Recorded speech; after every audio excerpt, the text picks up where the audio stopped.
오늘 말씀 함께 보도록 하겠습니다. 오늘 말씀 마태복음 19장 16절에서 22절. 마태복음 19장 16절에서 22절, 저와 여러분이 한 절씩 교독하도록 하겠습니다. 제가 먼저 읽겠습니다. 한 사람이 예수께 와서 물었습니다. 선생님, 제가 영생을 얻으려면 어떤 선한 일을 해야 합니까?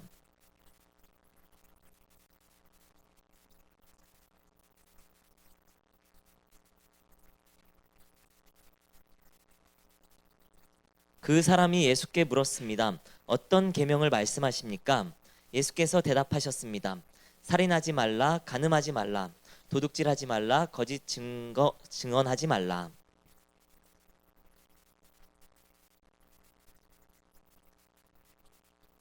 그 청년이 말했습니다. 이 모든 것을 제가 지켰습니다. 제가 아직 무엇이 부족합니까?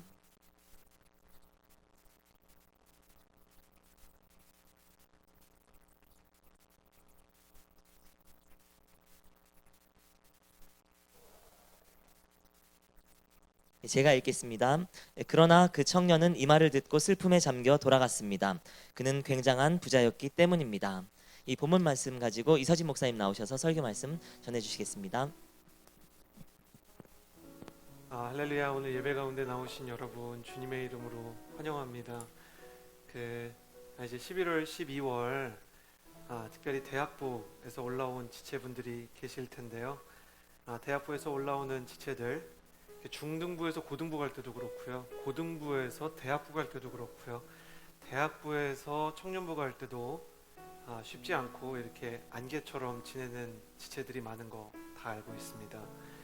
약간 왜 그런 일이 있을까? 여기가 처음 공동체인 분들은 아니 무슨 같은 교회에서 대학부였던 분이 청년부 갈 때 마음이 어려워요, 이렇게 물어보실 수 있는데요. 자신이 원래 있던 공동체를 너무 사랑한 나머지 다른 곳으로 가야 될 때, 다른 새로운 공동체의 사랑을 투자해야 될 때는요, 마치 남녀가 이별하는 것 같은 심리적인 그 안타까움이 있기 마련입니다. 저는 그런 분들이 잘못되었다고 생각하지 않고요. 다만 여러분이 대학부 때 하나님을 향해서 드렸던 사랑들이 더 깊이 뿌리 내리고 더 깊은 사랑으로 나아가는 축복이 있었으면 좋겠습니다. 저의 눈을 피하고 계시는 대학부 분들 많이 계신데요.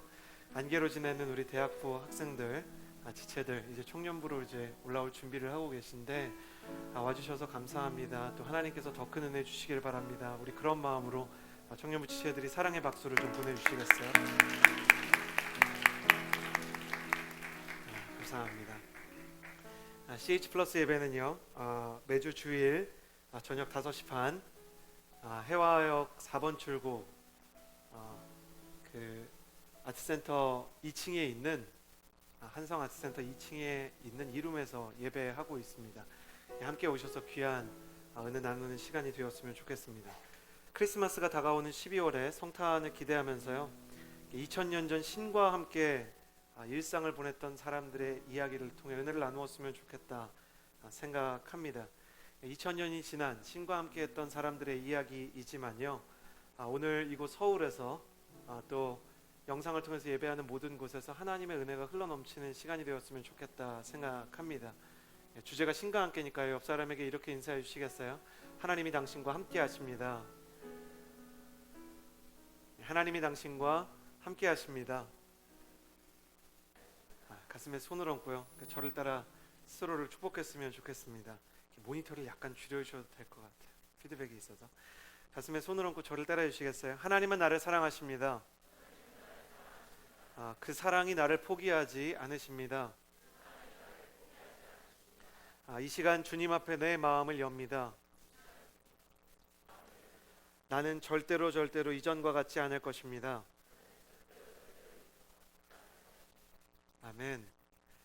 신과 함께 시리즈 첫 번째 시간, 신과 함께 만난 청년 이야기를 나눠보고자 합니다. 신과 함께 만난 청년.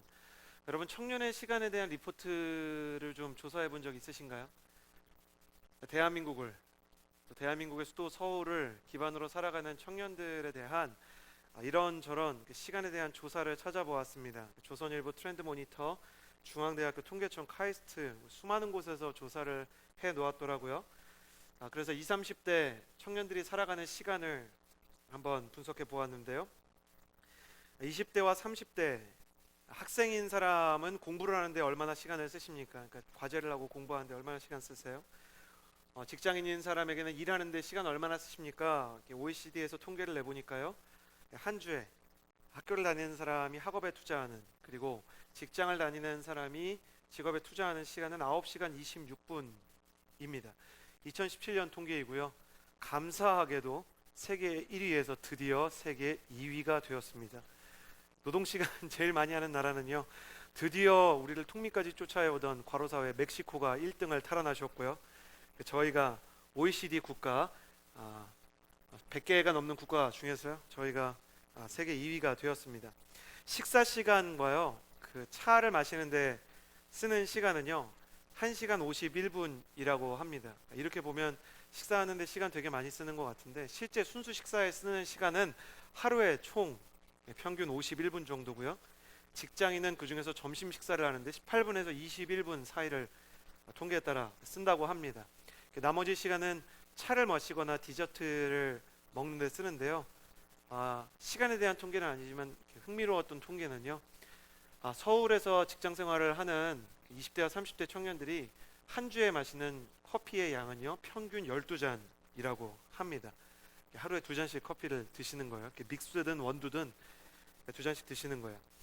수면 시간은요, 한국 전체 10살 이후에 평균을 통계청에서 낸 건요 7시간 51분인데, 7시간 51분, 우리가 자는 시간에 비해서 너무 많은 것 같잖아요. 20대 30대 청년의 경우에는 5시간 52분이 평균 수면 시간입니다. 교통으로 이동하는 시간은 1시간 39분, 길거리에서 보내는 시간이 1시간 39분이라고 합니다. 상당히 바쁘고요, 상당히 이동하는 데 시간을 많이 써서 상대적으로 수면 시간이 부족할 수밖에 없다. 세상에서 노동 시간과 교통 이동 시간이 많아지면 수면 시간이 상대적으로 줄어들 수밖에 없다고 하거든요. 그래서 수면 시간이 6시간밖에 되지 않아서 국제적인 건강을 관리하는 지표들에서는 상당한 문제가 있는 피로사회다, 이렇게 규정을 한다고 합니다. 12월에 연말 회식을 얼마나 하고 싶으세요? 친구랑 하는 연말 식사 모임이든 아니면 직무상으로 얽힌 관계든 얼마나 하고 싶으세요? 라고 2017년에 조사를 해보았는데요, 한 3번 정도 하고 싶습니다. 연말 식사, 가족, 친구, 직장 한 번씩만 3번 하고 싶습니다 라고 응답을 제일 많이 했는데요, 그 뒤에 비슷한 나이를 대상으로 트렌드 모니터에서 다시 조사를 해봤습니다. 실제 연말에 원하든 원치 않든 회식 횟수가 얼마나 되십니까? 그러니까 8회 의무적으로 참석해야 한다라고 대답했다고 합니다. 이러다 보니 독서하고 자기 자신의 개발을 위해서 새로운 언어를 배우거나, 그러니까 주어진 강제적인 어떤 학습이나 혹은 어떤 과제가 아니라 자기 자신의 교양이나 내면의 양식을 쌓기 위해서 독서하는 시간이 얼마나 됩니까? 라고 물어보았는데요, 평균 6분이라고 합니다. 하루에 6분 정도 독서에 쓰고 있습니다. 그러니까 일주일 내내 쓰는 시간이 40분이 되지 않는 것인데요, 스마트폰을 하는 데는 얼마를 쓰십니까? 라고 물어봤더니 4시간 48분을 쓴다고 합니다. 자매 여러분 기뻐하십시오. 그래도 자매들은요 형제에 비해서 많이 하는 것으로 8분 독서를 하는 것으로 나타났습니다. 대한민국에 미국처럼 장거리 운전을 해야 되는 것도 아닌데 장거리 운전을 하는 사람들을 위해서 만들어놨던 커피와 또 패스트푸드가 드라이브 스루를 만든 것 이례적인 일이라고 하고요. 한국 사람들은 얼마나 바쁜지 이동 시간에도 스마트폰으로 업무를 하고 퇴근 후에도 업무 카톡을 합니다. 1000명을 대상으로요, 그 스마트폰을 어떻게 쓰고 있는지를 상세 분석을 한 리포트가 통계청에서 발표가 됐는데요, 무려 카카오톡에 쓰는 시간은 3억 시간이 넘는 것으로 조사가 되었고요. 이는 다른 어떤 나라보다 메신저로 많은 일을 하고 많은 업무에 대해서 이야기를 하는, 실제로 퇴근을 했지만 몸이 퇴근을 해도 실제 업무를 계속해야 하는 피로사회 속에 들어와 있다라고 이야기합니다. 그래서 그런지 가족과 대화하는 시간이 하루 평균 얼마나 되느냐라는 질문을 1000명을 대상으로 해본 카이스트의 연구 결과에 따르면 가족과 대화하는 시간은 하루에 14분이 채 되지 않는데요, 그마저도 대부분 이런 것이라고 합니다. 밥 먹었니? 추운데 옷을 왜 그렇게 얇게 입고 다니니? 엄마 신경 쓰지 마세요 라는 말들로 14분의 시간을 채워간다고 합니다. 누구보다 열심히 살아가는 한국 사람들, 빨리빨리 바쁘게 많은 일을 해야만 살 수 있는 환경들, 스케줄을 관리하는 어플리케이션마다 빼곡하게 잡혀 있는 연말 식사 일정들, 연말 인사들, 한국 사람들이 가장 많이 하는 인사 중에 하나인 언제 한번 밥 한번 먹자라고 인사를 해도 우리가 서로 밥을 같이 먹을 수 있을 만한 여유가 날지 안 날지 알 수가 없네라는 뜻이라는 것, 한국을 살아가는 청년들은 모두 알고 있습니다. 오늘 말씀에서 신과 함께 만났던 청년 이야기는요, 이렇게 바쁘게 살아가는 이스라엘의 한 청년과 예수님의 대화 속에서 바쁘게 살아가는 우리를 향한 예수님의 조언과 또 마음 이야기입니다. 함께 16절 말씀을 통해 어떤 청년이 도대체 예수님을 찾아왔던 것인지 나눠보고자 합니다. 16절 말씀 우리말 성경으로 함께 읽겠습니다. 시작. 한 사람이 예수께 와서 물었습니다. 제가 영생을 얻으려면 어떤 선한 일을 해야 합니까? 한 사람이 예수께 와서 물었다고 합니다. 신과 함께 시리즈를 준비하면서 예수님의 삶을 살펴보는데 특이한 점이 있다면 이 신과 함께라는 영화가 히트를 친 건 신과 함께 일상을 보내거나 사후 세계를 경험한 사람들이 실제로 우리 주변에 너무 별로 없기 때문이잖아요. 죽어서 천국에 가본 적도 없고 간 사람들이 많이 있지만 그 사람들이 다시 돌아올 수 있는 것도 아니고 하나님과 일상을 쉐어하는 사람들이 많지 않아서 희소성이 있기 때문에 신과 함께라는 제목이 바로 딱 마음에 들어오는 것인데, 예수님이 세상에 직접 오셔서 신과 함께 일상을 보낸 사람들 얘기를 보니까 사방에 예수님을 찾아오는데 별로 어려움이나 장애가 없더라고요. 늘 예수님의 주변에는 사람들이 많고 예수님과 함께 일상을 나누고 대화했던 사람들이 얼마나 많은지, 예수님 주변에 때로는 환호하는 사람들, 그러나 때로는 의심하는 사람들, 예수님을 믿는 믿음의 사람들, 그러나 때로는 예수님을 믿지 않는 불신, 심지어 오해하는 사람들, 수많은 사람들이 예수님께 왔다고 성경이 기록하고 있습니다. 오늘도 한 사람이 예수님한테 와서 대화를 시도하는데, 이 사람은 병을 앓고 있어서 병을 고쳐달라고 온 것도 아니고 인생이 너무 가난해서 경제적인 지원을 받기 위해서 신의 은총을 구하는 사람도 아니고 자기의 인생 가운데 질문이 있기 때문에 용감하게 예수님 앞에 질문하러 온 사람이었다는 것입니다. 이 사람 참 대단한 것 같습니다. 우리는 힘들면 예수님한테 갑니다. 그리고 어려우면 때로는 기도하기 위해서 성경을 읽기도 합니다. 더 기도 잘하려고 성경 읽고 교회에 가서 말씀에 귀를 기울이기도 하는데, 자기의 영적인 고뇌와 인생에 대한 풀리지 않는 미스테리를, 그 질문을 가지고 예수님에게 나오는 청년, 용기가 없으면 쉽지 않은 일입니다. 한국 사람들은 질문하는 거 무서워하잖아요. 저도 되게 사실은 무서워하는 사람이었는데 대학에 가면서 계속 질문해 보니까 질문하는 것도 무섭지만 질문하는 저를 바라보는 동기들도 되게 무섭더라고요. 5분 남았는데 교수님이 꼭 물어보시잖아요. 근데 질문이 있습니까? 저희가 요즘 그 순장들 또 리더십 대상으로 리더십 사관학교 하는데 교수님들이나 강사님이 오셔서 질문 있습니까? 그러면 순장님들도 서로 눈치를 보시더라고요. 강의가 끝났으면 좋겠다라고 생각하는 사람도 있고, 내 질문이 이상하면 어떡하지? 생각하는 사람도 있는데, 이 청년은 예수님에게 용감하게 나와서 질문을 했다고 합니다. 어디서 이런 용기가 나왔을까? 무엇이 그를 특별한 질문과 용기의 소유자로 만들어냈던 것일까? 22절 말씀을 보니까 힌트가 하나 써 있는데, 그는 굉장한 부자였다고 합니다. 성경이 웬만한 일에 놀라지 않거든요. 근데 굉장한 부자였다고 얘기합니다. 돈이 진짜 많았던 모양입니다. 아마 페이스북과 인스타그램을 운영하는 마크 주커버그처럼 그가 셀 수 없는 돈을 가지고 있었던 사람이었던 것 같습니다. 이스라엘에서 이 본문을 가지고 가르칠 때 굉장한 부자이려면 얼만큼 부자여야 됩니까? 한 유대인이 랍비에게, 랍비였던 사람이 이제 메시아닉 주, 예수님을 믿게 돼서 이 신약 성경에 대해서 질문하니까 이때 1세기쯤에 굉장한 부자다라고 표현된 구절들을 몇 개 고대 문서에서 살펴보니까 돈을 쓰고 써도 내일 돈이 더 많이 쌓이면 굉장한 부자래요. 돈을 썼어요. 오늘 차를 샀다고, 오늘 집을 샀다고. 근데 내일 집 사고 차 샀는데 또 집 사고 차 살 만한 돈이 있는 거예요. 할렐루야. 이런 일이 인생 가운데 한번 있어 봤으면 좋겠다. 저도 사람이기 때문에 쓰고 또 써도 사라지지 않는, 마르지 않는 지갑을 가지는 꿈을 밤에 꿨던 이 부끄러운 고백이 있습니다. 예수님은 작업복 차림을 하고 있습니다. 예수님의 그 사촌형 세례 요한이라고 왜 있잖아요. 약대 털옷 입고 메뚜기 먹는다면서요. 굉장히 빈티지한 스타일이니까요. 이 패밀리가 다 빈티지한 스타일로 옷을 입고 있었을 것 같아요. 막 엔진 때도 많이 묻어 있고 예수님 어부 출신 사람들이랑 같이 일하니까 아마 몸은 좀 좋으셨을 것 같고요. 그리고 작업복 이게 찢어진 청바지 같은 거 입고 있는데 예수님 앞으로 부가티 베이론 같은 슈퍼카가 쫙 오는 거예요. 와. 그러고 나서 이 사람이 딱 내렸어요. 그러니까 사람들이 부가티 베이론 같은 좋은 차가 딱 멈추니까 와, 저 무슨 차야? 근데 무슨 차인지 모르겠지만 되게 비싸 보인다 얘기하는데 그 사람이 내리는 거예요. 수근수근 거리는 겁니다. 어우, 그 사람 맞지? 야, 실물이 낫네. 사진 찍으면 초상권에 걸리나? 가서 얘기해볼까? 인증샷 찍어달라 그러면 찍어줄까? 여러 가지로 사람들이 궁금해 하는 거예요. 근데 결혼은 했대? 결혼 안 했으면 어떡하려고? 네가 가보려고? 막 이런 얘기 하면서 서로 대화를 나누고 있었을 거예요. 이 부자에 대해서요, 2000년이 지난 서울에서나 아니면 2000년 전에 예루살렘에서나 비슷한 표현을 갖고 있는데 같은 동양 문화권이라 그런지 할렐루야, 이스라엘은 여러분 아시아입니다.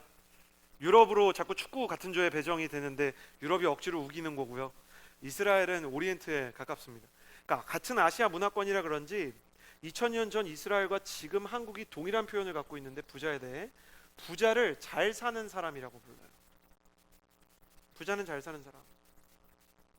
그러니까 사람들이 저 사람 참 잘 사는 사람이야. 한국에서도 부자를 보고 그렇고 이스라엘에서도 이 청년을 향해서 그러니까 주변에서 하도 자기가 잘 사는 사람이라니까 이 청년도 궁금했던 거예요. 내가 정말 잘 살고 있는 것일까? 아니 잘 사는 사람이면 잘 살면 되지. 왜 예수님을 찾아와서 영생을 얻으려면 뭘 해야 됩니까? 영생이라는 것이 단순히 영원한 생명을 얘기하는 거 아니고요. fulfilled life. 그러니까 무언가가 이렇게 꽉 차 있고 뭔가 의미가 행복이 생명력이 끊어지지 않는 허무가 없는 단절이 없는 죽음이 없는 소진이 없는 삶을 얘기하는 겁니다. 그러니까 영생이라는 것은 힘든 일이 있음에도 불구하고 이겨낼 수 있는 힘이 있고 그리고 천국에 가는 영원한 단지 그냥 죽지 않고 사는 것을 얘기하는 것이 아니라 마르지 않는 샘 같은 풍부함과 촉촉한 마음을 가지고 살아가는 것. 사랑하려고 마음 먹으면 사랑할 수 있고 행복하려고 마음 먹으면 행복할 수 있고 조건에 상관없이 겸손하고 자족하고 감사하고 가치 있는 삶을 사는 것. 도대체 진정한 삶의 비결이 어디에 있습니까? 라고 물어보았다는 것입니다. 이 부자 청년의 질문을 통해서요 중요한 걸 알 수 있는데 그는 잘 사는 사람으로 알려져 있었지만 실은 잘 사는 사람이라기보다는 불안한 사람이었다는 것입니다. 그는 돈이 많습니다. 슈퍼카나 아파트를 갖고 싶으면 사면 됩니다. 그런데 슈퍼카를 사도 아파트를 사도 자기가 가지고 싶은 모든 것을 가졌다는 확신이 없습니다. 청년은 주변에 많은 사람들이 있습니다. 그런데 혼자서 가끔 질문을 해봅니다.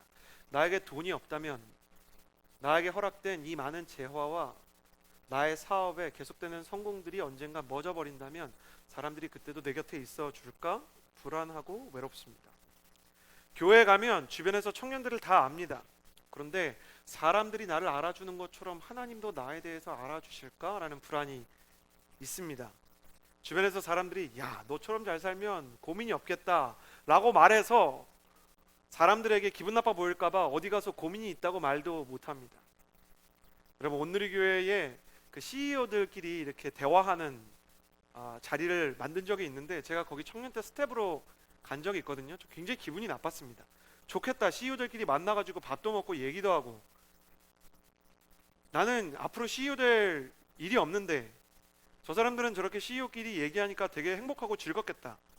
하나님 나빠요. 불공평해요. 그리고 계속 웃으면서 그러나 아르바이트를 해야 됐기 때문에 교회에서 하는 아르바이트였기 때문에 계속 국도 날라주고 밥도 날라주는데 하는 얘기가 궁금하잖아요. 그러니까 엿듣게 되는 거예요. 저만 나쁜 사람이에요? 여러분 안 궁금할 것 같아요? CEO끼리 얘기하면 되게 궁금해요. 무슨 얘기하나.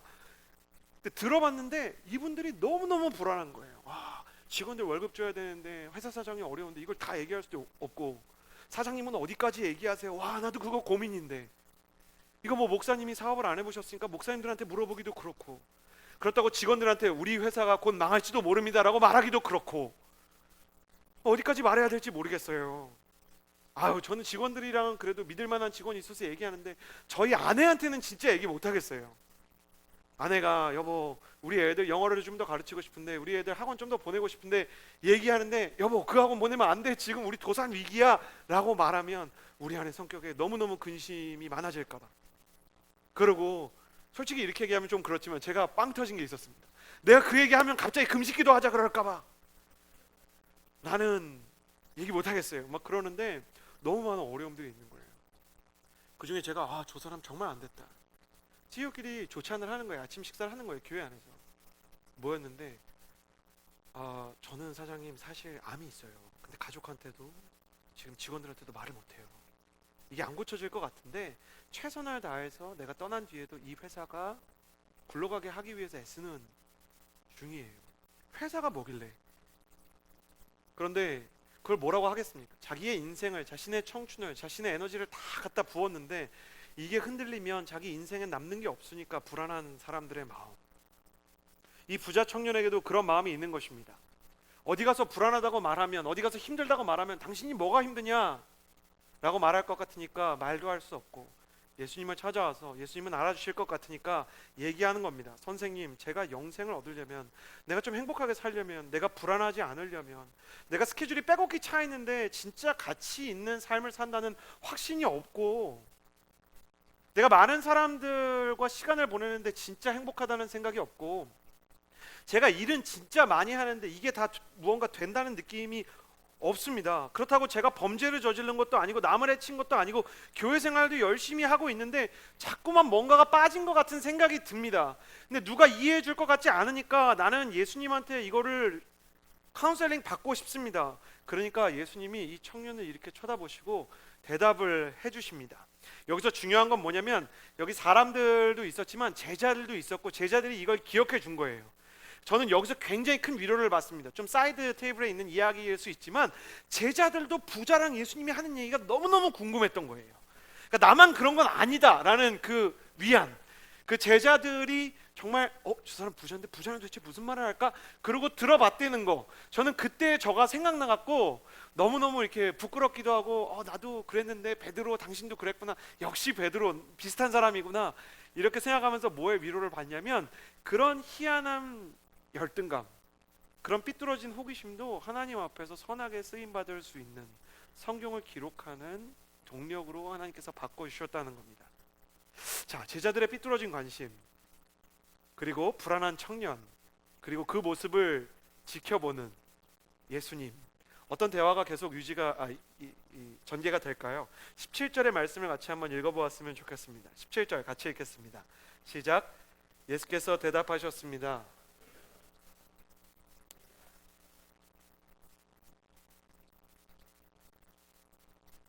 지켜라. 예수님께서 뭐라고 얘기하시냐면요, 왜 너는 선한 일을 나한테 물어보니? 선한 분은 하나님뿐이야. 이렇게 대답을 하세요. 저 신학교 때 이게 진짜 혼란이었습니다. 아니, 사람이 몇 가지 부분에서 혼란이었는데, 첫 번째, 사람이 질문을 하는데 이렇게 차갑게 꼭 얘기를 하셔야 되나? 이 청년이 고민이 되게 많은 것 같은데, 너는 왜 선한 걸 나한테 물어보니? 성경이 굉장히 정중하게 써 있지만 이런 뜻 아니겠습니까? 그거 왜 나한테 물어봐? 예수님, 그러시면 안 되는 거 아닙니까? 그리고 선한 분은 하나님뿐이야. 그건 하나님이 알지 나는 몰라. 그럼 예수님 하나님이랑 별로 안 친하세요? 혹은 주님은 정말 선한 걸 모르시는 겁니까?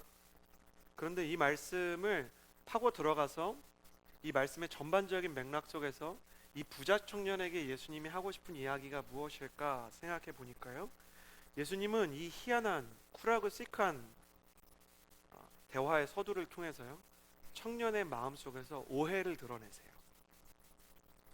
넌 왜 나한테 선한 걸 물어보니? 이 대화 안에 예수님이 청년에 대해서 이야기하는 두 가지 오해의 지적이 있습니다. 첫 번째, 청년한테는 무슨 오해가 있냐면, 선생님, 선한 일을 저에게 좀 알려주십시오. 어떤 선한 일을 해야 제가 행복하고 영원한 삶에 들어갈 수 있습니까? 이 질문 안에 청년의 무슨 전제가 있냐면, 나의 선택과 결정이 나의 인생을 바꿀 수 있다. 그러니까 나의 선택과 결정이 죄송합니다. 자막에는 너의 제가 잘못 썼는데 나의 선택과 결정이 나의 인생을 만들어가는 것이다. 내 인생의 주인은 나고 내가 선택하는 것에 따라서 결과가 나는 것이고 내가 행동하는 것에 따라서 나의 인생의 행복과 불행이 결정날 것이라는 이해. 청년은 인생의 주도권이 자기에게 있다고 생각합니다. 이해가 갑니다. 왜냐하면 대부분의 경우 굉장한 부자여서 자신이 원하면 원하는 대로 됐으니까, 내가 계획하고 내가 선택하고 내가 결정하고 내가 가지고 있는 생각대로 인생이 움직여진다고 생각했던 것입니다.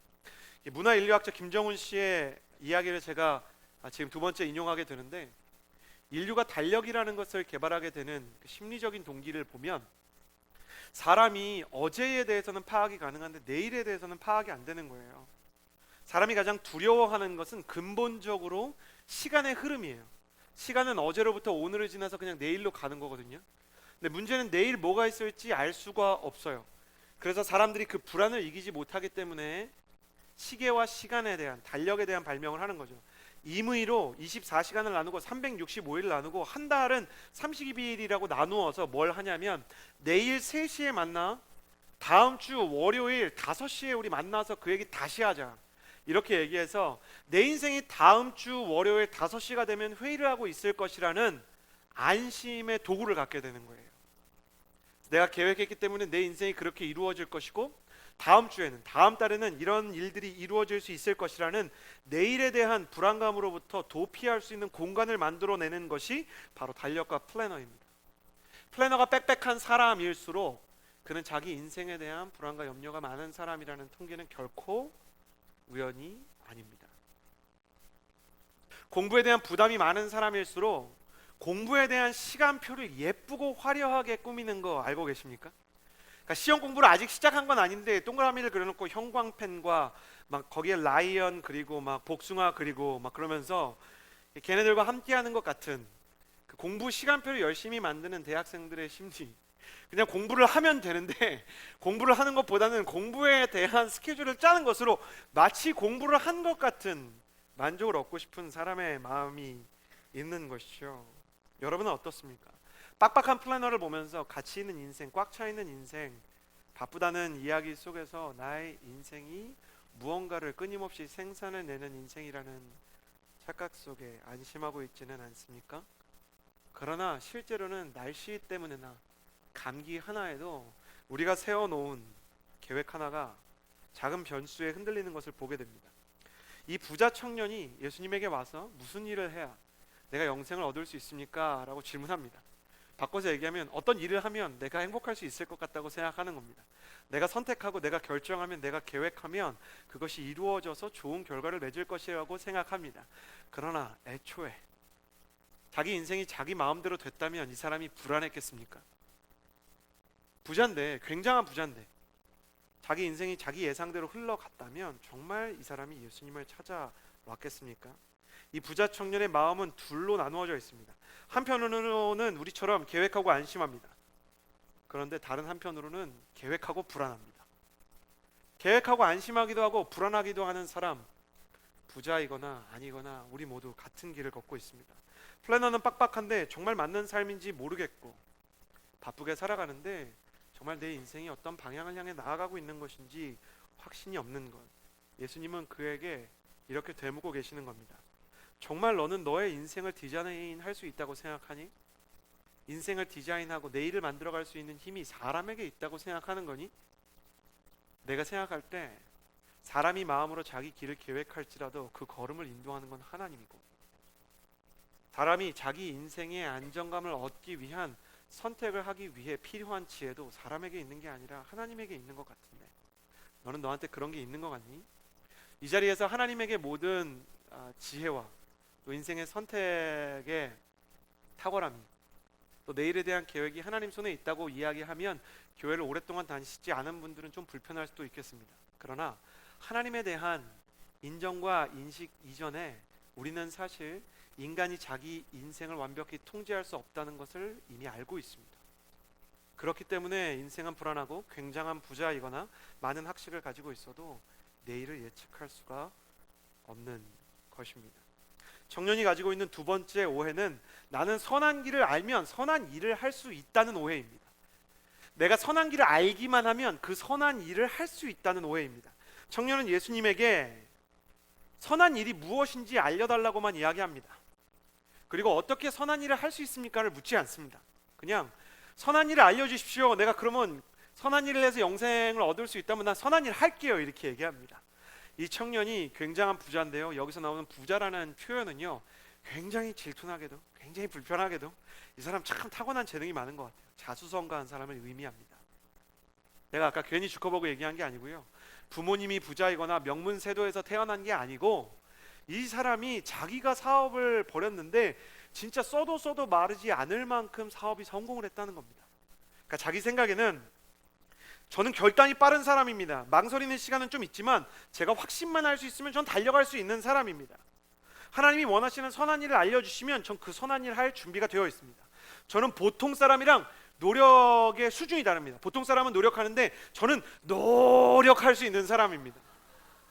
보통 사람은 열심히 사는데 저는 열심히 살 수 있는 사람입니다. 저는 다릅니다. 저는 진짜 불굴의 의지를 가진 사람입니다. 저는 하고 싶은 일 하는 사람이 아닙니다. 저는 해야 할 일을 할 수 있는 사람입니다. 저는 마음에 갈등 없습니다. 옳다고 생각하면 갑니다. 이렇게 얘기하는 것입니다.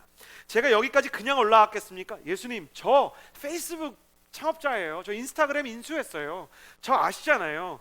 저 아무리 높은 산이라도 고지를 점령하고 말겠습니다. 그런데 예수님께서는 쳐다보면서, 야, 진짜 미안한데 네가 올라가야 되는 데가 산이 아니고 하늘이다.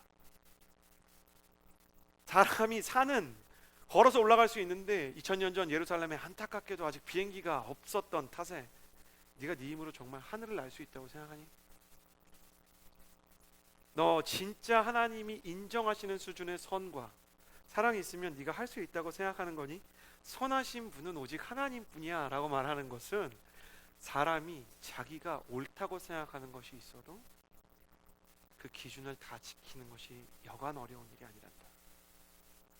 여러분, 한국 사회에서 진짜 수많은 사람들에게 정의에 대해서 이야기하고 옳은 기준에 대해서 이야기하는 사람들 중에 스스로 그 기준을 다 지키는 사람 보셨어요? 주변에 있는 사람 중에? 오히려 많은 사람을 비판하고 비난하는 사람들이 자기 자신은 비난과 비판의 대상에서 싹 빠지지 않던가요? 나는 진짜 속마음을 숨기는 사람이랑은 얘기를 못해. 그렇지만 자기 자신 그렇게 이야기하는 사람조차 힘있고 능력이 있어서 자기에게 불이익을 줄 수 있는 사람 앞에 서면 자신의 진심을 숨기고, 어머, 부장님은 어쩜 일도 잘하시고 이렇게 성품도 좋으세요? 통계청이 발표한 자료에 따르면 직장인이 가장 많이 하는 거짓말 3위로 부장님은 훌륭하십니다가 있습니다. 그리고요, 통계청이 발표한 자료에 따르면 제일 싫어하는 사람 유형 2형, 진실하지 않은 사람이래요. 이해가 되십니까? 진실하지 않은 사람은 싫은데 부장님은 훌륭해요. 진실하지 않은 사람은 싫은데 제일 많이 하는 거짓말 1위로 뽑힌 건 뭔지 아세요? 아, 괜찮습니다. 힘들지 않습니다. 예요.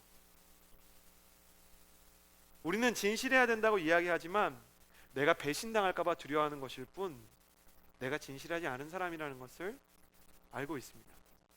완벽한 타인이 좀 극단적인 영화라고 하더라도 완벽한 타인에 대해서 사람들이 많은 피드백을 보내는 것은 세상에 비밀이 없고 거짓이 없는 사람이 없기 때문 아니겠습니까? 그래요. 청년은 자기 자신을 속이고 있습니다. 스스로 기준만 알면 그 기준에 합당한 삶을 살 수 있다는 오해와 착각.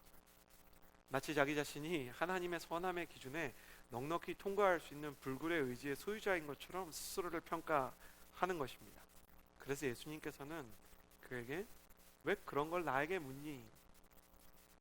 라고 물어보시는 거예요. 원어를 그대로 해석하면 아까 이야기한 것처럼 그걸 왜 나에게 물어? 라고 예수님이 반문하시는 거예요. 이유는 간단합니다. 너는 네가 답을 안다고 생각하잖아. 진짜 답을 얻고 싶은 거야? 근데 너가 답을 정해놓은 거 아니야? 너의 삶에 답이 필요한 거야? 아니면 편들어주는 사람이 필요한 거야? 네가 원하는 게 뭔지 정확히 얘기할 준비가 돼 있니? 이 청년이 끝까지 자기 자신에 대해서 이렇게 훌륭한 사람인 것처럼 이야기를 합니다. 우리 18절에서 21절까지의 말씀을 같이 한번 읽어보았으면 좋겠는데요. 먼저 18절에서 20절까지의 말씀 한번 같이 읽어봅시다. 시작. 그 사람이 예수께 물었습니다. 예수께서 대답하셨습니다. 하지 말라. 내 부모를 공경하라. 내 이웃을 내 몸과 같이 사랑하라. 그 청년이 말했습니다. 이 모든 것을 제가 지켰습니다. 제가 아직 무엇이 부족합니까? 예수님께서 10계명, 5계명부터 10계명까지 6개의 10계명은 좀 특이해서 1계명부터 4계명까지는 인간과 하나님 사이의 관계에 대해서 규정하고요. 5계명부터 10계명까지는 사람과 사람 사이에 지켜야 되는 기본적인 룰을 얘기하는데요. 6개를 이야기하십니다. 내 부모를 공경하라. 살인하지 말라. 다른 사람과 혼인관계에 있는 사람을 사랑하거나 그 사람과 간통하지 말아라. 도둑질하지 마라. 다른 사람에 대해서 거짓말하거나 다른 사람을 헐뜯지 마라. 그리고 내 이웃을 사랑해라. 제가 내 이웃을 내 몸같이 사랑해라. 6개의 계명을 얘기하다가 갑자기 10계명에 없는 계명 하나를 얘기하는데 내 이웃을 사랑해라 이렇게 얘기하세요. 왜냐하면 맨 마지막에 써있는 19절에 내 이웃을 내 몸과 같이 사랑해라, 이것이 10계명 5계명에서 10계명을 하나로 줄이면 내 이웃을 사랑해라 라는 말이기 때문에, 그러니까 청년이 말하는 거예요. 제가 다 지켰습니다. 저는 살인도 안 했고요. 저는 다른 사람의 아내를 사랑한 적 없고 도둑질 안 하고 도둑질 할 필요 없습니다. 속으로 그렇게 생각했겠죠. 도둑질 안 해도 이게 돈이 계속 도둑질 안 하고요. 저는 거짓 증언도 안 하는 좀 그런 편이에요. 그리고 저의 부모님이랑 관계도 좋은 편입니다. 제가 아직 무엇이 부족합니까? 이 청년이 어떤 사람인지가 나오는 거예요. 예수님이 왜 그에게 퉁명스럽게 대답하셨는가? 스스로의 인생에 대해서 답을 찾고 싶은 게 아니라, 앤서가 필요한 게 아니라 컨펌이 필요한 거예요. 하나님 확인해 주세요. 나 열심히 잘 살고 있어요. 저 꽤 괜찮아요. 그랬더니 예수님이 뭐라고 얘기하시냐면 21절, 와, 성경에서 제일 충격적인 구절 중에 하나인데요. 한번 같이 읽어볼까요? 21절 시작.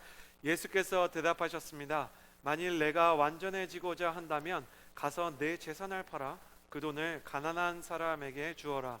그러면 내가 하늘에서 보물을 얻을 것이다. 그리고 와서 나를 따르라.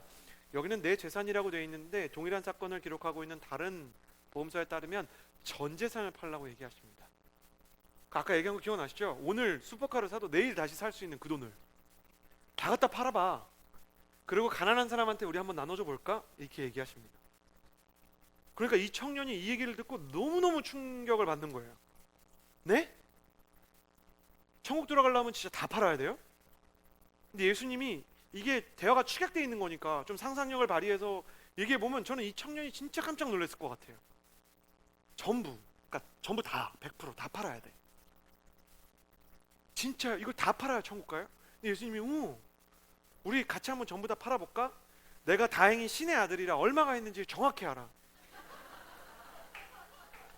그래서 우리 같이 한번 분식회계 이런 게 안 통해. 그래서 같이 한번 우리 정리해볼까? 이렇게 얘기하는 거예요. 그러니까 이 말을 듣고 이 청년이 성경이 얼마나 잔인한 책이고 정확한 책이고 인생사를 꿰뚫는지 이 말을 듣고 이 청년이 슬픔에 잠겼대요. 그리고 슬픔에 잠겼을 뿐만 아니라 돌아갔대요. 그냥 돌아갔대요. 근데 이 얘기를 듣고요, 저는 굉장한 부자 아니거든요. 저는 막 노력을 하는 사람도 아니고 열심히 산 그런 사람도 아닌데 나도 마음이 어려운 거예요. 저도 사역을 하면서 타고 있는 자동차가 있거든요. 그리고 저희 아이들이 저 차만 있을 뿐만 아니라 저희 아이들이 집에서 타는 그 조그만 고래처럼 생긴 자기들 자가용이라고 생각하는 장난감 자동차가 있거든요. 주님, 이것까지 팔아야 돼요? 다 팔아야 돼요, 정말? 제가 사역하려고 입는 옷들도, 제가 가지고 있는 노트북도 진짜 다 팔아야 돼요? 지금 제가 좋아하는 음반들도, 제 스마트폰도, 노트북도 다 팔아요? 와, 이게 무슨 뜻일까?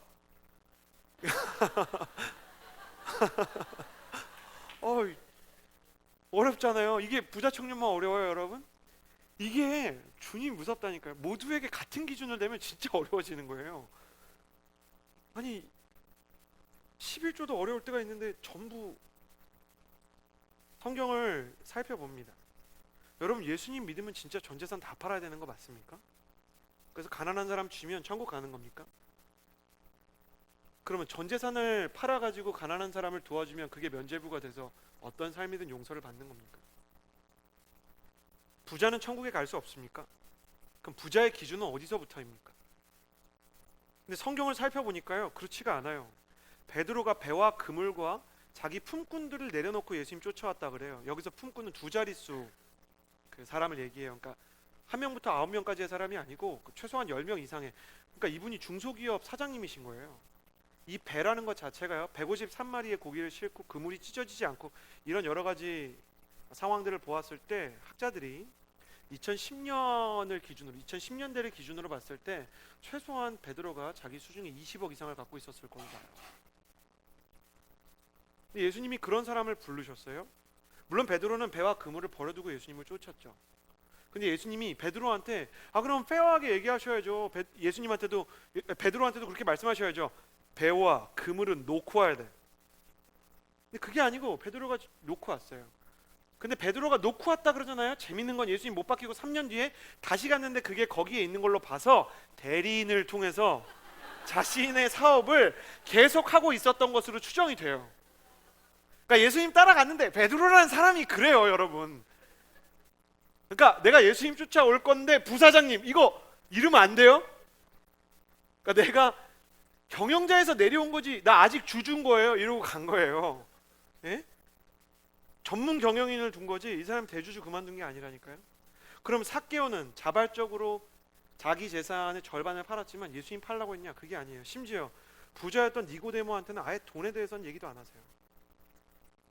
성경이 불평등한 경제 체제에 대해서 혹은 물질의 사용에 대해서 침묵하는 것은 아닌데, 극단적으로 모든 사람이 전 재산을 다 팔아야 된다라고 얘기하는 건 아니라는 거예요. 그런데도 불구하고 왜 이 사람한테는 전 재산을 팔라고 하냐고요. 그럼 표면보다 더 깊은 이면 안에 이 청년을 위한 이유가 있을 거 아니에요. 예수님의 발언을 모든 사람에게 적용되는 그냥 단편적인 어떤 그냥 원리처럼 해석하면 되게 어렵고, 이 사람이 어떤 사람인지를 같이 보는 거예요. 부자 청년의 오해를 깨기 위해서 예수님은 충격을 주시는 걸로 보여요. 이 오해가 가지고 있는 두 가지 뿌리를 흔드는 거예요, 예수님이. 첫 번째, 이 청년이 갖고 있는 오해의 뿌리는요, 자기 자신이 어떤 수준인지를 몰라요. 나는 답만 가르쳐 주면 갈 거예요. 나는 하나님 말씀만 하시면 할 수 있는 사람이에요. 그래서 예수님이 한번 해본 거예요. 그래? 그러면 내가 얘기하면 할 수 있겠네? 자, 그럼 우리 전 재산을 팔아보자. 그러니까 예수님 그건 아니죠. 두 번째, 하나님과의 관계나 마음에는 관심이 없어요, 이 사람이. 구원으로 들어가는 어떤 수능 같은 등급제 같은 게 있다고 생각하는 거예요. 그래서 어떤 커트라인을 알고 싶은 거예요. 원칙을 알고 싶어요. 원리를 알고 싶어요. 근데 하나님이 나에 대해서 갖고 있는 생각에는 별 관심 없고, 내가 하나님이 어떤 분이신지에도 별로 관심이 없어요. 하나님이 세운 법은 중요한데, 우리가 법이라는 것을 만든 이유는 사회의 안정과 사회의 정의와 사회의 질서, 기본적으로 근본적으로 사람을 위한 거잖아요. 사람을 위하는 마음이 없는 사람들이 만드는 법이 얼마나 많은 문제를 가지고 오는지 우리가 보고 있는 것처럼, 존재를 떠나서 원칙에 대해서 이야기를 하는 이 청년에 대해서 예수님이 가르침을 주려고 하는 거예요. 예수님은 이 청년에게 이 오해를 깨고 흔들면서 가르침을 주십니다. 예수님의 가르침은 세 가지였는데요. 첫 번째, 안정의 뿌리가 인생의 기반이 되는 거야. 너가 되게 불안하지? 너 계획대로 인생이 안 되지? 그리고 네가 지금 하나님과의 관계에 있어서 일말의 어떤 불안감들을 상당히 느끼고 있잖아. 근데 사람이라는 것은 그 불안을 불안 그대로 두려고 하지 않고 하나님이 없어도 무언가에 기댈 만한 터전을 만들기 마련이란다. 넌 너한테도 그게 있다는 거 알고 있니? 네가 지금은 나에게 와서 하나님, 나의 인생의 기반과 원리와 기준은 다 하나님께 있습니다 라고 말하는 것 같지만 정말 그럴까? 넌 하나님만 신실하게 믿는 것 같지만 돈 이야기를 해보니까 동공에 지진이 일어나는구나. 불안하기 때문에 늘 돈을 쥐고 있어야 되는구나. 너는 돈을 믿니? 아니면 하나님을 믿니? 정답을 알려준다 해도 네가 그 돈을 하나님의 뜻대로 써야 하는 때가 오면 너에게 준 그 부의 축복을 다른 사람들을 살리고 다른 사람들이 잘 살게 하는 데 쓸 수 있을까? 나는 너에게 알려주고 싶다. 돈이 아니라 하나님이 너의 인생의 파운데이션이 된다는 거, 너의 기초가 된다는 거. 부자가 잘 사는 사람이 아니라 부자가 잘 사는 사람이 되어야 한다는 거. 너는 부자인데 어떻게 사는 게 잘 사는 건지 정말 알고 싶다면 부자이기 이전에 한 사람으로서 하나님에게 정말 마지막 뿌리를 두고 있는 것인지 생각해야 된다는 거. 여러분, 요즘에 제가 보면서 정말 이렇게 뒷목 잡을 정도로 이렇게 화가 나는 프로그램이 있어요. 여러분, 혹시 골목식당이라는 프로그램 보십니까? 골목식당에 뭐 이렇게 그 자수성가한 음식점 이렇게 경영을 하고요, 또 많은 프랜차이즈를 내고 있는 분이 나와요. 그분이 완전하다는 건 아닌데 하는 말들이 대부분 일리가 있으세요. 그분은 음식점 안 해도 될 것 같아요. 변호사 하면 될 것 같아요. 말씀을 너무 잘하세요. 근데 너무 재밌는 게 뭐냐면 방송에 나와서 너무 힘든 이 자영업에 솔루션을 얻고 컨설턴트를 고용해서 내가 정말 솔루션을 얻고 싶다고 이야기를 해서 신청을 했을 거 아니에요? 근데 이 대표님이 이 식당 하시는 사장님한테 이렇게 하면 좋겠습니다라고 솔루션을 주잖아요? 그러면 솔루션을 안 따라가겠대요. 아니, 그러면 왜 신청을 한 거예요? 이거는 있을 수 없대요. 이 음식은 제가 만든 시그니처 메뉴이기 때문에. 근데 너무 치명적인 문제가 있어요. 시그니처 메뉴인데 맛이 없는 거예요. 시그니처 메뉴인데 맛이 없어. 그럼 시그니처를 포기해야 돼. 안 돼요. 이 시그니처는 이 식당의 정체성이에요. 그러니까 혼자 만드는 시그니처 요리면 괜찮아. 근데 누구 먹으라는 거 아니에요. 사장님이 다 드시는 게 아니잖아요. 다른 분이 먹어야 이게 장사라는 게 되는 거잖아요. 그러니까 장사 잘 되게 해달라고 부른 거 아니에요? 맞아요.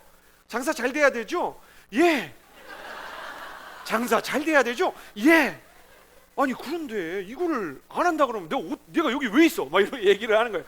그분 흥분하면 계속 반말하지. 아니, 내가 여기 왜 와요? 그럼 왜 나를 부른 거예요? 뭐 이렇게 물어봐요. 그러니까 본인의 맛이 없는 시그니처 메뉴를 맛있게 보이게 할 방법을 알려달라는, 그거 어떻게 하라는 거예요? 아까 이야기한 것처럼 청년의 마음이 딱 이건 거예요. 너의 삶의 시큐리티 하나님 아니고 돈이야. 근데 돈이라 그러면 기분이 나쁜 거예요. 돈 아니에요. 그럼 돈 팔아볼까? 그건 안 돼요. 하나님이 너 무슨 얘기하는 거야? 진짜 하나님의 컨설팅이 필요한 거야? 우리는 웃지만 여러분 어떠세요? 하나님, 내 인생에 축복이 필요해요. 나 결혼하고 싶어요. 나 비전을 이루고 싶어요. 난 진짜 의미 있는 인생을 살고 싶어요. 그래? 시간을 이렇게 하나님 원하는 대로 한번 써볼까? 왜 이러세요? 그건 제 시간인데 프라이버시를 존중해 주셔야죠, 하나님. 우리가 그러지 않나요? 그래? 그러면 너 갖고 있는 소중한 걸 팔아가지고 다른 사람 등록금으로 줘볼까? 저는 진짜 이렇게 막 많은 걸 갖고 있지 않은 학생이어서 별 관심 없다가 어떤 제가 좋아하는 형님이 등록금을 마련해야 되는데 같은 대학부 형이 등록금이 없는 거예요. 근데 제가 형 기도할게. 그러고 기도할게. 그러고 말만 하면 안 되겠어. 신학생이 진짜 기도해야지. 기도했더니 하나님 명확한 마음을 주시는 거예요. 너 갖고 있는 노트북을 팔어. 제가 하나님 진짜로 뭐라 그랬냐면, 기도실에서 진짜로 뭐라 그랬냐면, 하나님 제가 이러려고 기도한 건 아닙니다. 이해가 가세요? 하나님 제가 이러려고 기도한 건 아니에요. 노트북 없으면 어디서 제가 과제를 합니까? 근데 기도실 나오고요, 소름 끼치게 지나가는데 학교 컴퓨터실을 당분간 24시간 개방합니다. 저게 정말 하나님 뜻은 아니겠지? 여러분, 기도는 하는데 진짜 하나님 말씀하시면 기도는 하는데 준비가 안 돼 있는 거예요. 예수님 두 번째 뭘 얘기하시냐면, 안전의 뿌리가 인생의 기반이다. 첫 번째. 두 번째 뭘 가르치시냐면, 사랑은 인식의 변화가 아니고 존재의 변화야. 이렇게 얘기하는 거예요. 내가 이웃 사랑하라 그랬지, 근데 너가 계명은 다 지켰다면서. 그래. 근데 여기서 내가 뭘 가르쳐서 되는 게 아니고 존재가 바뀌어야 되는 거야. 근데 사랑이라는 게 원칙을 갖고 배울 수 있다고 생각하니? 그럼 너희 연애할 때 다 계약서를 쓸까? 자식을 낳으면 다 모든 게 상과 벌로 되겠니? 저희 아내가 이제 저희 동생이 축하하기 위해서 저랑 저희 아내랑 저의 자녀 둘이 이렇게 다 같이 캐나다에 갔어요. 그리고 이제 사람이 많으니까 저희 아이들이 동물원을 보고 싶다 그랬는데 저희 아버지가 손자들 너무 좋아하셔서 캐나다에는 이렇게 차를 타고 이렇게 동물들이 이렇게 있는 곳을 그냥 지나갈 수 있는 데가 있어요. 그래서 캐나다는 굉장히 이렇게 그 자유가 있는 대신 책임이 강한 나라라 사자 있는데도 지나가요. 사자가 웬만하면 공격 안 하거든요. 근데 창문을 열어서 잡아먹히는 건 책임지지 않습니다라고 써 있어요. 되게 무섭습니다. 그리고 문 열면 기린이 왔다 갔다 하고, 그러니까 애들이 너무너무 신나죠. 근데 사람이 많으니까 차를 두 대로 가는 거예요. 저랑 아빠랑 둘이 가고, 그리고 저희 아내랑 아이들이랑 저희 어머니랑 갔어요. 그러니까 시어머니가 운전을 하시고 며느리가 앉아 있는 정말 편안하고 안락한, 1시간 반 정도를 시어머니 운전하는데 아무것도 안 하고 며느리가 옆에 앉아서 가는 되게 편안한 그 여행이 시작되는 건데요. 저희 아내가 처음에는 너무 긴장하고 탔대요. 이 조수석에 타서 내가 졸면 어떡하나 막 기도하고, 주님 예비하심이 필요합니다 막 그러고 탔어요. 그런데 저희 어머니가 얘기하는데 진짜로 저한테 나중에 와서 너무 편안하고 도움이 되는 얘기를 들었대요. 듣다가 마음이 울컥하는 얘기를 들었는데 저 키운 얘기를 계속 하시더래요. 우리 아들 키울 때 이런 게 있었어 막 이런저런 얘기하다가 무슨 얘기를 하셨냐면, 부끄러운 셀프 디스지만 아들을 키워보니까 인풋대로 아웃풋이 절대 안 나와. 내가 사업을 하면서도 하나님에 대해서 영적인 헌신을 하면서도 시간이 흐르고 나면 하나님이 투자한 것만큼 주시거나 혹은 투자한 것 이상으로 주실 때가 되게 많았거든. 근데 자식은 밑 빠진 독에 물 붓기야. 사랑한다고 제가 나를 사랑해 줄 거라는 생각을 버려야 육아가 편해.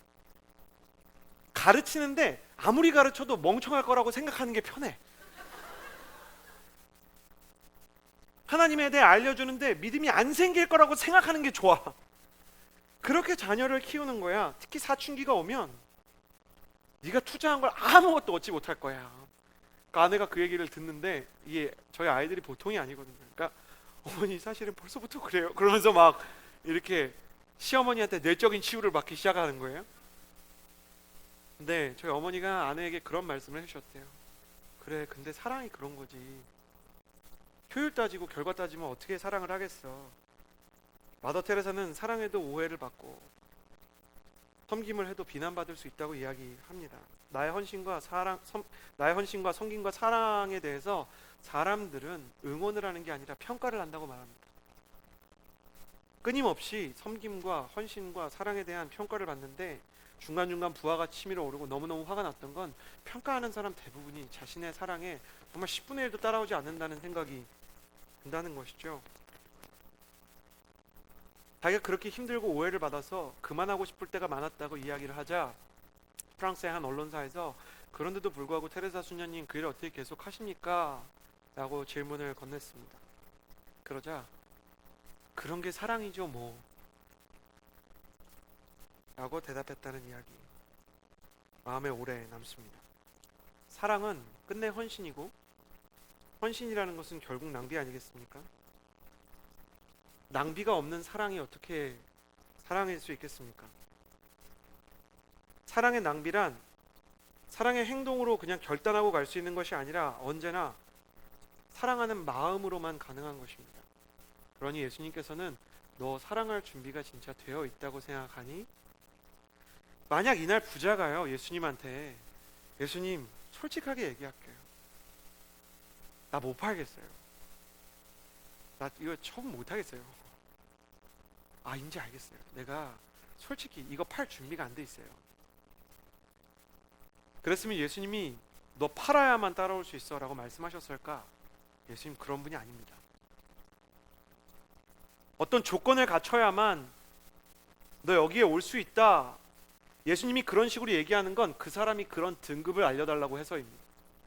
예수님은 무엇을 얘기하고 있냐면 등급이 아니라 존재의 변화 없이, 행동의 변화가 아니라 마음의 변화가 있어야 모든 것이 일어날 수 있다. 존재의 변화 없이 행동의 변화로 바뀔 수 있을 것 같지만 바뀔 수가 없어. 물질을 통해서 우리가 헌신할 수 있지, 공감을 통해서도 헌신할 수 있어, 만남을 통해서도 헌신할 수 있고 많은 방식으로 사랑하고 헌신할 수 있는데 진짜 끝까지 가는 헌신은 사랑이 있어야만, 마음이 있어야만 하는 거야. 너는 정말 하나님과 사람을 향한 마음이 있니? 아니면 무언가를 그냥 알기 원하는 거니? 마음이 변하지 않고 행동을 알려달라고 이야기하는 건, 하나님, 내가 마음은 안 쓰고 진심으로 하진 않을 건데 위로 잘하는 법 알려주세요 라고 물어보는 것과 비슷하단다. 우리는 사랑의 쌀 나눔을 합니다. 근데 제가 기도하는 건 쌀 잘 나누는 게 아닙니다. 여러분, 우리가 가서 막 그럴까요? 쌀 이거 정확히 10kg입니다. 이건 10kg가 아니라 9.987kg예요. 이건 정확한 사랑이 아닙니다. 그런 게 아니에요.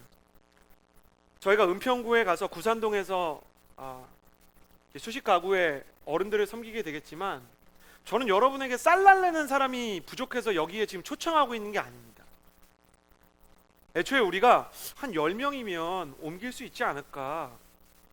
한 50가구 정도라면 10명도 아니고 남자 한 5명이 10가구씩 하면 되지, 택배처럼 가져다 놓는 거라면 5명이서도 할 수 있는데 왜 자꾸 초청을 하냐면, 거기 가서 어르신들 손 만지고 이야기를 하고 그 어르신들을 마음에 담아야 되기 때문입니다.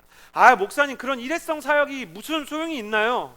저는 그런 일회성 사역 싫어합니다. 그렇게 생각하시는 분들에게 권면합니다. 사랑의 쌀 나눔 그럼 안 오셔도 되니까 지속적으로 섬길 수 있는 걸 해보시겠습니까? 저는 컴패션 코리아라는 단체를 참 좋아합니다. 그건 그냥 후원하게 하는 단체일 뿐만 아니라 그 친구에게 편지도 써줘야 됩니다. 나의 마음, 나의 기도, 그래서 기도도 해줘야 되고 그 사람을 향해서 응원의 편지도 써야 합니다. 컴패션 코리아에서는 한국말로 들어오는 편지들 그 나라 말로 맞게 번역하는 팀들이 따로 있습니다. 그래서 그 친구의 전 생애를 응원하는 것이죠. 우리는 이런저런 믿을 수 없기 때문에, 좋은 방법이 없기 때문에, 일회성이기 때문에 사랑하지 않겠다고 이야기합니다. 그러나 실제로는 사랑할 마음이 부족하다는 것 우리 스스로 알고 있습니다. 넌 사랑할 마음이 없는 거야, 이 박정한 사람아, 예수님이 이야기하시는 것이냐? 그런 게 아니라 사랑하고 싶은데 혹 사랑이 너무 어렵지 않니? 라고 이야기를 하시려고 충격을 주고 있는 것입니다. 너무 안타까운 것은 이 청년이 이 이야기를 듣고 집으로 돌아가서 예수님과 다시 만나려고 하지 않았다는 것입니다. 그런데 예수님의 가르침 세 번째 메시지를 놓쳤다는 것이 너무 안타깝습니다. 예수님의 세 번째 가르침을 나누기 전에 같은 사건을 기록하고 있는 마가복음 10장 21절의 말씀을 같이 한번 읽어보았으면 좋겠습니다. 같이 읽겠습니다. 시작. 예수께서 그를 쳐다보시고 사랑스럽게 여기시며 말씀하셨습니다.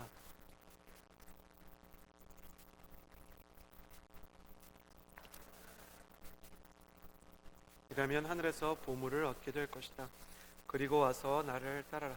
예수께서 그를 쳐다보시고 사랑스럽게 여기시며 말씀하셨다고 합니다. 개역개정판에는 예수께서 그를 사랑하셨기 때문에 말씀하셨다. 예수님의 세 번째 가르침은 무엇인가 하냐면, 하나님이 너를 어떻게 생각할 것 같아?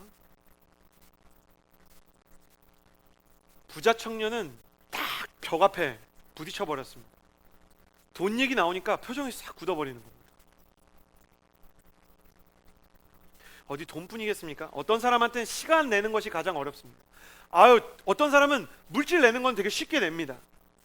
제가 제 재산의 절반이라도 환원하겠습니다. 근데 진짜 어려운 사람 이야기 들어주는 게 너무 안 되는 사람이 있습니다. 여기까지 차올라오는 것입니다. 그 사람 이야기를 들어줘야 되는데, 야, 내가 들어보니까 네가 잘못됐네 라는 말이 여기까지 막 차올라오는 것입니다.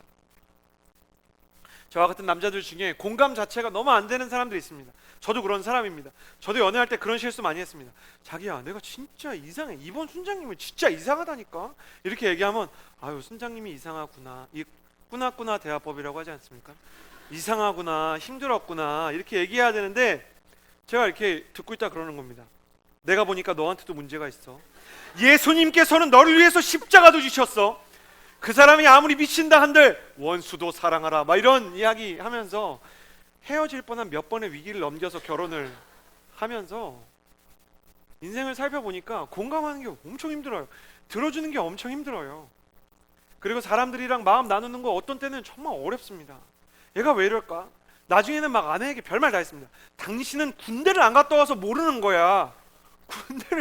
군대를 어떻게 합니까, 저희 아내가. 그러니까 아내가 막 화가 나가지고, 애 키워봤어? 그러니까 키우고 있는데, 저도 키우고 있는 건데, 그러니까 당신이 아이랑 얼마나 있어봤어? 이렇게 얘기하니까 서로 이렇게 만날 수 없는 평행선에서 때로는 싸움이 일어나는 것이죠. 어떤 사람은 마음 주는 게 힘듭니다. 어떤 사람은 온유한 거 힘듭니다. 어떤 사람은 그냥 더러운 걸 치우는 게 힘듭니다. 돈은 줄 수 있는데, 시간은 들일 수 있는데, 내가 더러운 걸 하는 건 못하겠어요. 육체적으로 힘든 거, 지고 날르는 거는 제가 못하겠어요. 정말 육체적으로 힘든 분 자유를 드립니다. 사랑의 살라는 육신이 약한 분 안 오셔도 괜찮습니다. 내가 너무 시험 될 것 같다. 근데 육신이 어려운데 자꾸 율법적으로 내가 봐도 못 들 것 같은데, 저 쌀 몇 가만이 안 되시는데 체중이, 그걸 자꾸 들려고 애쓰시는 분, 그거 들어야 천국 가는 거 아닙니다. 근데 굳이 그렇게 고행을 하려고, 그런 게 아닙니다. 예수님은 이 청년에게 지금 뭘 얘기하냐면, 너 재산 안 팔면 천국 못 가, 이런 얘기가 아니에요. 그를 사랑하사 내가 네가 어떤 사람인지 알려주고 싶어. 나 대화하고 싶어. 내가 너를 사랑해서 진짜 너 안에 있는 문제에 대해서 얘기하기 시작할 거야. 예수님은 이 부자 청년한테만 이런 게 아닙니다. 수로보니게아 여인이 와서 예수님께 개들도 땅에서 떨어지는 부스러기를 먹지 않습니까? 라고 얘기할 때 예수님 처음에 뭐라 그러셨냐면, 자녀의, 유대인들에게 줄 은혜, 자녀의 떡을 빼앗아서 개들에게 주지 않는다. 이방인은 개인 것처럼. 예수님 진짜 이방인을 개라고 생각하겠습니까? 그런데 그의 믿음의 절박함을 보시고자 때로 이렇게 말씀하시고, 니고데모가 선생님 어떻게 하면 영생을 얻을 수 있습니까? 라고 물어보니까 어떻게 하면 천국에 들어갈까요? 그랬더니 너는 이스라엘의 선생으로 그것도 모르냐? 예수님이 이렇게 얘기하세요.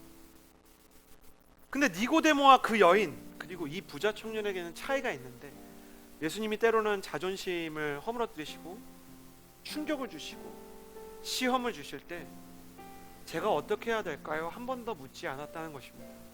나는 내 바운더리 끝까지 지킬 거예요. 지금 내가 답을 구하러 온 것 같지만 내가 잘 살고 있다는 얘기를 들으려고 온 것이랍니다. 내 자존심, 내 스타일, 내 고집, 내 세계관, 나의 경제관념, 나의 정의관, 나의 정치적 성향, 나의 선호도를 바꾸시려고는 하지 마세요. 하지만 영생은 어떻게 얻습니까?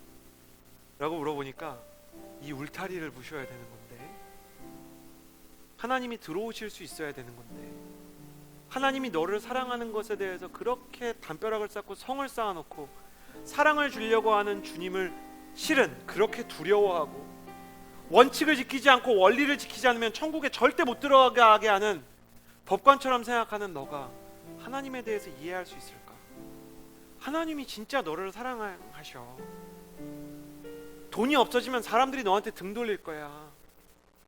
근데 하나님은 너한테 등 돌리지 않으실 거야. 네가 사랑하다 실패하면 사람들이 너한테 위선이었다고 손가락질할 거야. 근데 하나님이 너 위선자로 보지 않으셔. 네가 헌신하다가 네가 교회 다니다가 교회 더 이상 못 다니겠어, 그냥 세상에서 내 맘대로 살래, 그리고 술 먹다가 한 10년 방황하다가 돌아왔어도 하나님이 너 잃어버린 10년 어떻게 할 거야? 라고 묻지 않으신다니까. 너 이걸 이해해야 존재의 변화가 뭔지 알 수 있고 진짜 하나님의 사랑 안에 안정의 뿌리를 둘 수 있는 거야. 그래야만 진짜 행복할 수 있는 건데 너 그 길 갈래? 주님 그 마음으로 대화를 하려고 그랬는데 말이 끝나기도 전에 부자 청년이 슬퍼하며 돌아갔어요. 하나님의 사랑을 믿을 수가 없었기 때문에. 저는 최근 한 성도님과 대화를 하는데 이미 교회에서 많은 선김을 하시고 나이도 지긋하시고 이제 곧 장로님이 되실 것 같이 리더십도 있고 묵상도 깊이 하시고 실제 너무 좋은 분이세요. 근데 제가 어떤 대화를 하다가 그렇게 돌직구를 날리면 안 되는데 우리가 친한 성도님이셔서 제가 이렇게 질문을 드렸어요. 근데 집사님, 하나님이 집사님을 어떻게 생각하실 것 같으세요? 그러니까 하나님에 대한 얘기하고 있었거든요. 우리가 하나님 이런 거 좋아하실 것 같아요. 하나님 뭐 이런 분이신 것 같아요. 그러다가 집사님, 하나님이 집사님 어떻게 생각하실 것 같아요? 그러니까 갑자기 가만히 계시더니 겸손하게 그러시는 거예요. 싫어하실 것 같아요. 왜인지 묻지 않았어요. 그렇지만 알 수 있었어요. 되게 힘드시겠다. 하나님이 나를 싫어할 거라는 생각 때문에 청년의 마음속에도 그게 있었던 거 아닌가. 예수님은 그 오해를 깨야만 물질을 쓰는 법, 시간을 쓰는 법, 인생을 쓰는 법, 사랑하는 법에 대해 알게 될 거야. 말씀하고 계시는 거예요.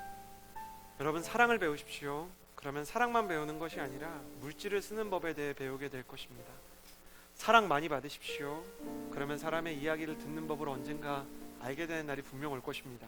부끄럽습니다. 제 자신이 배우는 중이라 목회자면 응당 이래야 될 것 같은데 못 그런 부분이 많아서 하나님은 저에게 목회를 포기하라든지 아니면 신앙을 포기하라고 말씀하지 않으시고 지금도 저와 같이 가자, 신과 함께 같이 가는 여행으로 우리를 초대하고 계시는 거예요. 하나님이 여러분 어떻게 생각할 것 같으세요? 하나님 어떻게 이 마음을 나눌 수 있을까요? 기도하다가 하나님이 한 찬양을 알려주셔서 이 찬양을 부르고 오늘 기도하려고 합니다.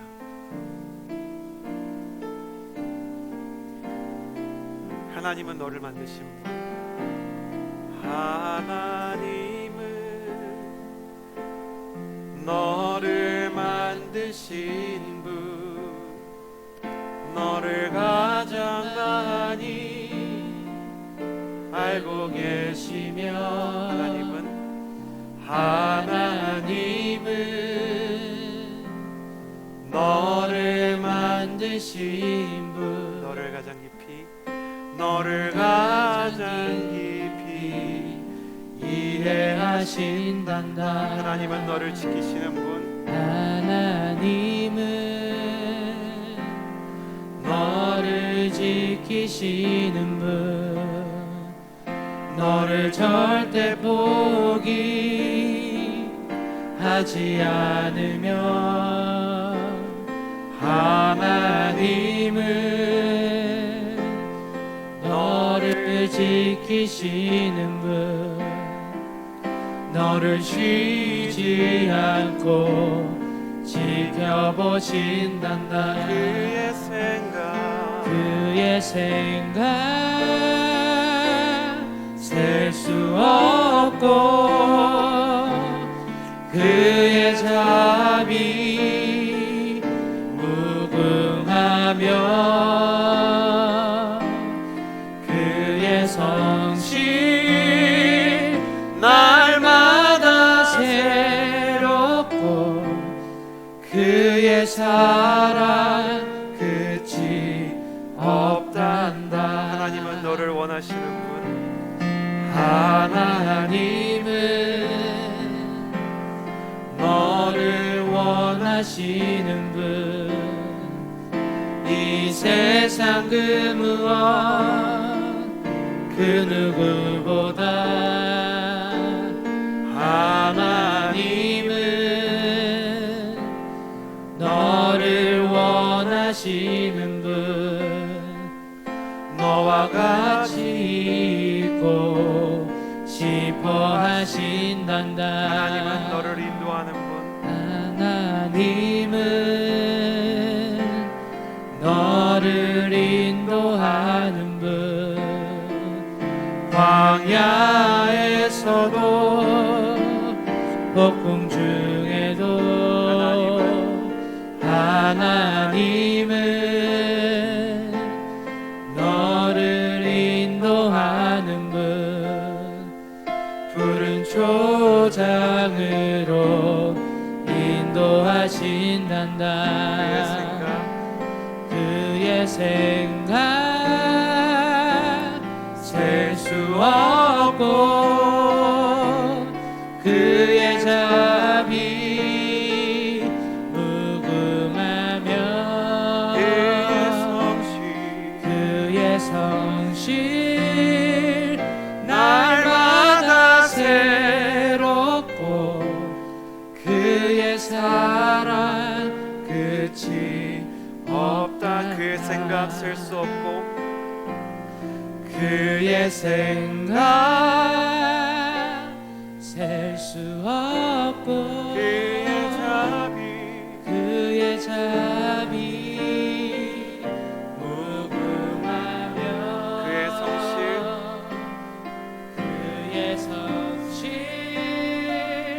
날마다 새롭고 그의 사랑 끝이 없다. 여러분, 하나님이 우리의 헌신을 기뻐하시죠. 섬김은 아름다운 것입니다. 그리고 우리의 행동의 변화를 누구보다 원하시는 분이시지만 하나님은 우리의 헌신과 섬김과 우리의 심지어 예배보다 우리 자신을 더 원하시는 분이십니다. 12월 신과 함께라는 주제를 정하게 된 가장 큰 이유는 하나님이 우리와 함께하기를 원하셔서 세상에 오셨기 때문입니다. 이 시간 딱 한 번만 기도할 건데요. 하나님의 마음, 하나님의 사랑, 나를 향한 하나님의 눈빛을 내가 배워가는 예배자가 되게 하옵소서. 기도하며 나아갑시다. 기도하겠습니다. 하나님, 사랑을 하고 사랑이 두렵지 않고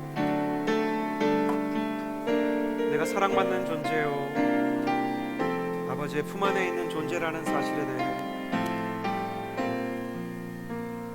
하나님, 우리 스스로가 우리의 마음과 우리의 존재를 당신의 사랑 안에, 당신의 마음 안에 둘 수 있게 되기를 소원합니다. 하나님 아버지, 하나님의 마음과 하나님의 사랑으로 붙들어 주시옵소서. 하나님, 우리가 어디로 가야 할지, 무엇을 해야 할지 알려주시옵소서. 그러나 무엇을 해야 할지보다, 어디로 가야 할지보다 하나님이 나를 어떻게 생각하시는지, 당신의 마음과 당신의 진심을 알 수 있다면 사랑 없이는 한 줄도 이해할 수 없는 구원의 신비를, 사랑이 없이는 한 절도 깨달을 수 없는 말씀의 깊이를 우리가 다시금 그 영적 진동과 함께 발견하게 될 것입니다. 하나님은 나를 원하시고 나의 인생과 나와의 동행을 기다리고 계시는 분이시라는 것을 하나님, 나의 인생과 나의 마음을 통하여 배워갑니다. 하나님, 하나님께서 우리를 얼마나 사랑하시는지 또 기뻐하시는지 알게 하여 주시옵소서. 하나님과 함께 부자인 것 같아도 가난한 우리가 하나님, 겸손하고 낮은 자세로 주의 도움을 구하며 나아가게 하여 주시옵소서.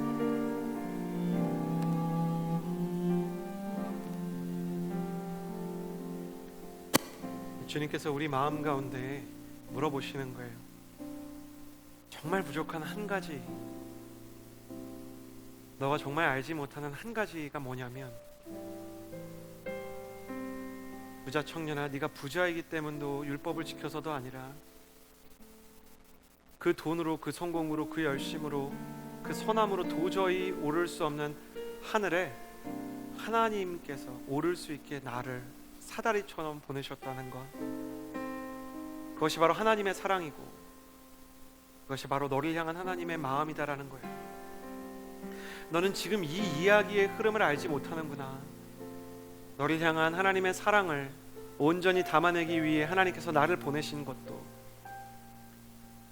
또 네가 한계에 부딪혀서 너의 물질도 너의 시간도 너의 마음도 쓰지 못하고, 들어야 할 이야기 들어주지 못하고, 품어야 될 사람 품어주지 못하는 너를 하나님이 어떻게 생각하실지 몰라서 불안해하지만 하나님은 여전히 있는 그대로 너를 사랑하신다. 예수님 말씀하고 계세요.